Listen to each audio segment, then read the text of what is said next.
gullarni, archalarni yoqtiradigan aka-uka opa-singillarimiz uchun eng zo'rlaridan. Qadrdonlar ko'rib turibsizlar, bu yerda xolasangiz Xitoyniki, xolasangiz O'zbekistonniki ham bor ekan. Xo'sh, ushbu gullarimiz nomi nima edi aka? Kraton. Kraton deyiladi. Ya'ni rangini o'zgartirib turadi. Shunday emasmi? O'zgartiradi. 7 xil, 8 xil rangi o'zgaradi. Qoyil, zo'r. Narxlari eng arzoni. Xo'p, 250 ming so'mdan 450 mingga. 450 ming so'mgacha har xillardan bor ekan. Xo'sh, mana bu gullarimiz-chi? Bu Kamila gullari. Kamila gullarimiz eng arzoni 180 ming so'm. 180 ming so'mdan boshlanib 250 ming, 250 ming so'm, 350 ming, 600 mingda tugaydi. 600 ming so'mgacha har xil variantlari bor ekan. Bundan tashqari mana bu archalar yetib ketaylik. Bular ham juda boshqacha ekan.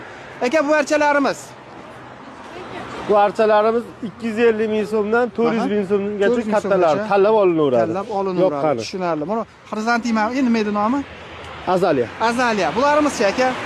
Azaliyalar 130 ming so'mdan 600 mingga. 600 ming so'mgacha. Mana biz ham qolib ketmasin. Juda ham boshqacha ekan. Tagida to'rtta boshlangan. Xitoydan keltirilgan bitta bo'lib ketgan. Mansay narxi 1 million 100 ming. 1 million 100 ming so'm. Mana bunimiz-chi usta aka? Ular 150 ming so'm. 150 ming so'mdan kimga kerak bo'ladigan bo'lsa, archalar, palmalar hammasidan bor. Manzil Farg'ona viloyati Quva tumanidan bo'lyapti. Pastdagi nomerlarga aloqaga chiqaverasizlar.